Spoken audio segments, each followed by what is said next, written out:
I want to know what is that one hope a person can cling on to even when he is fully shattered from within. Marijuana, alcohol, bad habits, it's pushed onto us from pop culture. What do we do?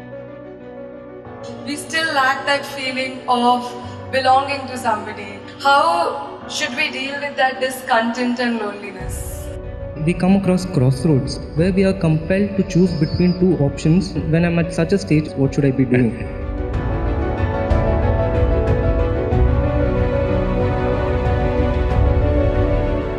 Sadhguru, when certain youngsters face problems or difficulties like failures, breakups, loss, etc., a few go for drugs or alcohol instead of solving the problem and finding solutions. So I want to know what is that one hope a person can cling on to even when he is fully shattered from within.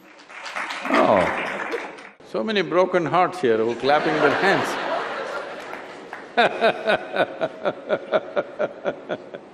So,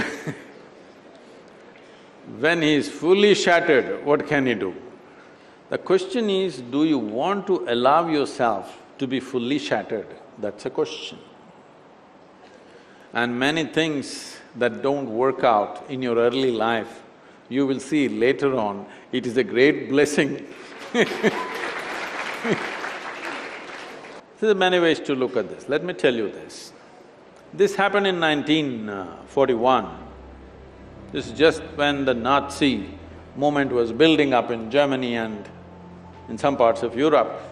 So one day in Austria, a bunch of German soldiers came, broke into the homes, the Jewish family, a rich family, they broke the home and took away the adults, everything was robbed. And these two children, a 12-year-old girl and an 8-year-old boy, were taken away. They were taken to a railway station. Everybody got in and the little boy and the girl also got in, but the little boy forgot to wear his shoes. He left his shoes outside and they pushed him into the wagon. So without shoes he came. His sister, a 12-year-old girl, saw her kid brother coming without shoes and she got mad with him. She held him by the ear, boxed his ears, scolded him nicely, slapped him. Say, "You idiot, already we are in enough trouble, now you come without shoes." Because in Germany in winter, no shoes means you may lose your feet. So she's angry about that. In the next station, the boys and girls were separated. After 4 years, after the war was over, she came out of the concentration camp to find 17 members of her family, including her little brother, all had vanished. No records, no sign of them, they just evaporated. At that time, the only thing that bothered her was the last few things that she said to her little brother. She loves her brother, but the last few things that she said to him were such terrible things, it rang in her mind and troubled her. So she took a vow, if I speak to anybody in my life, I will speak in such a way, if this is my last word, I will not regret. This one thing transformed her life in such a way. She went on to United States, she died in 2006, she did some phenomenal work, built a hospital somewhere near Chicago, I think. She lived a fruitful life. I'm saying, even if you're put through the most horrible situations, either you can come out using that experience as a better human being, or you can use the experience to become a horrible mess. So whenever something hurts you, there are two options. You can either become wounded or you can become wise. This is the choice. The more things hurt you early on in your life, the wiser you should have become, isn't it? But unfortunately, most people become wounded. This is simply because they just need an excuse to turn their own intelligence against themselves, that's all. Especially if the world around you turns against you, is it not very, very important that your intelligence stands up for you? being in this hyper-competitive environment, I sometimes question myself, should I be more competitive? Those who do not have any sense of their own competence will become competitive because their only pleasure is being one step ahead of somebody else. Because why I'm saying this to you is, being better than somebody, if it's a pleasure for you, you enjoy other people's failures. I call that sickness. This is not success. You, as a life, you want to be at your fullest. You have a right to be. Every life in creation, from a worm, insect, bird, animal, even a plant and tree, all striving to their best, isn't it? You also. But why are you concerned whether somebody is behind you? Why is that so pleasurable for you that somebody else is less than you? From early kindergarten levels, this sickness has been brought into human mind, which is causing so much unpleasantness on the planet, such ugly situations everywhere, but we don't seem to learn. We call this education, we call this competition, we call this society. No, very stupid way of handling things. Because the important thing is, for what you have come with, will you blossom to the fullest human being or not? This is the only question. This doesn't need anything other than constantly nourishing the atmosphere, not even the person. If you want a plant to grow, you don't do anything to the plant, you just take care of the soil, the atmosphere, the ambience. That's all that needs to be taken care of even for a human being, that you need to take care of the atmosphere so that everybody finds the fullest expression for their life.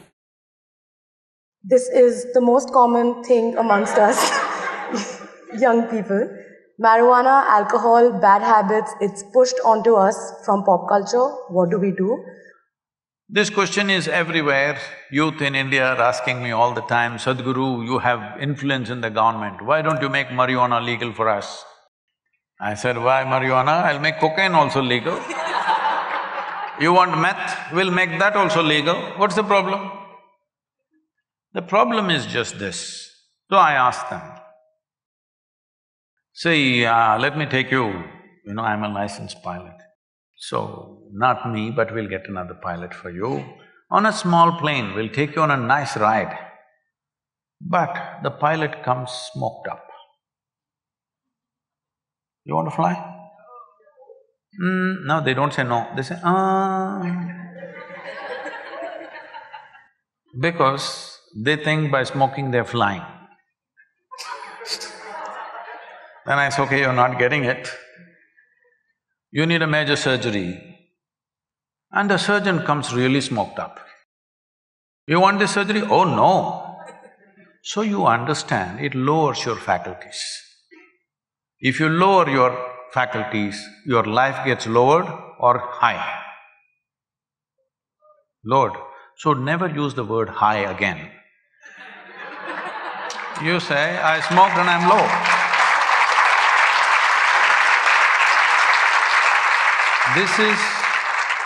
This is not a moral issue for me. I have no morality in me. But life should work, isn't it? Suppose my eyes become dim, do I live better? I'm asking. Hello? If my mind becomes dim, do I live better? Why do people think by lowering faculties, life gets high? No, it doesn't. It's just giving you an illusion like that, for which you will pay a price. At this stage in your life, you must look for those things which will heighten your faculties, not lower your faculties, isn't it? If you're interested, you come, I'll show you where. Look at my eyes, I'm always stoned. Yes, look at me, never touch the substance. Because the greatest chemical factory on the planet is here. Hello? The question is only whether you're ecstatic or anxious is determined by, are you a good manager of this one or are you a lousy manager? That's all that is determining this. If you're a lousy manager, you're importing chemicals from outside. If you're a good manager, you're conducting this the way you want and blissed out all the time.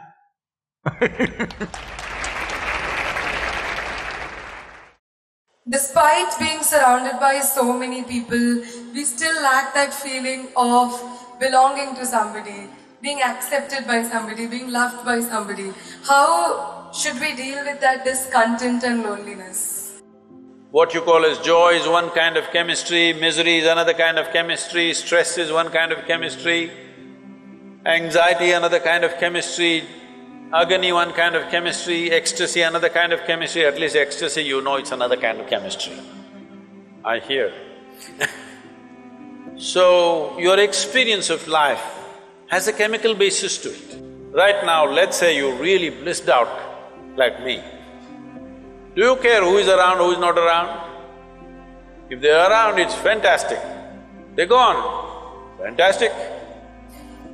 Because your experience of life is no more determined by what you have and what you don't have, whether it's people or things or food or this or that. It is not determined by that. Once your way of being is not determined by anything outside of you, then there is no such thing as loneliness. But you will enjoy your aloneness because whether you like it or you don't like it, at this young age, it's a little difficult to understand this, whether you like it or you don't like it, within this body you're always alone, isn't it? Whether you do interaction or intercourse or whatever, still you're alone in this body, yes or no? Hello? If you don't learn how to handle this aloneness, you have not learned anything about life. This is the most beautiful thing.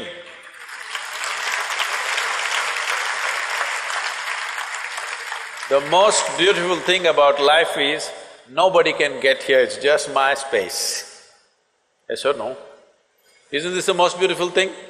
Nobody can invade me.